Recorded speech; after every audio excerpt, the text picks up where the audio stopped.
Good morning मित्रांनो, welcome to my blog. चला बघूया. तर मित्रांनो, मी छत्रपती शिवाजी महाराजांचा फोटो असा समोरच लावस, लोकांना कळलं पाहिजे हे मराठी माणसाचं घर आहे. या नाश्ता करायला. फ्रीज साफ केलंय आणि मग त्या खुर्चीवरून हे सामान टाकून येते.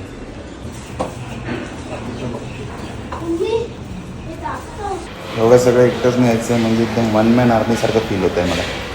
हो, हिला पण पार्सल करून न्यावं तिकडे. आता या रामबा सांबाला न्यायचं.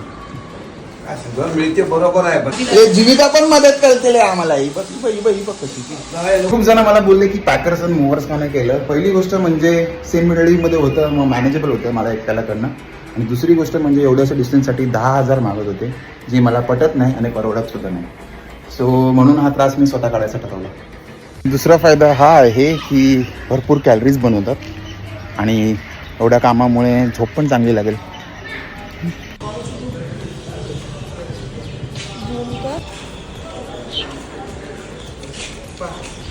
तर मस्त बसलाय दादाच्या खांद्यावर.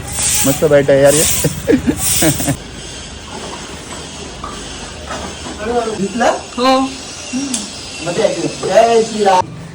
आम्ही चाललोय हा इडियट बॉक्स घेऊन.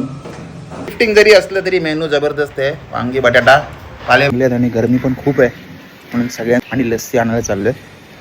सर ब्लॅक बीस्ट ही माझी ब्लॅक स्टॉर्म. आता फ्रीज घेऊन जातोय.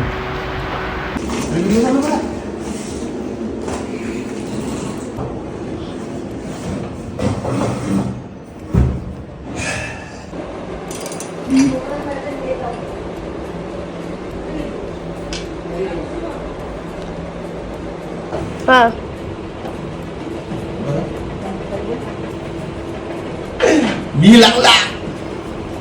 पण रूम आता हळूहळू खाली झाली आहे. थोडंसं वाटतंय. तर किचन मध्ये हे सगळं सामान आलेलं आहे. फ्रीज चालू झालेलं आहे. खुर्च्या आल्या, टेबल आलाय, पसारा इकडे सगळा वाढलाय. तर नवीन घरात शेगडी पण लागलेली आहे आपली. आणि आज पप्पास तर 90% शिफ्टिंग झालेलं आहे आणि उद्या 1 तारीख आहे. तर ऑफिशियली 1 तारखेपासून आम्ही इकडे मूव्ह होणार आहे. आणि आता पप्पांनी शिरा बनवला आहे, तो आम्ही आता देवाला नैवेद्य दाखवणार आहे. शुभारंभ या घरातला आम्ही करणार. अरे वा, शिरा तयार झालाय.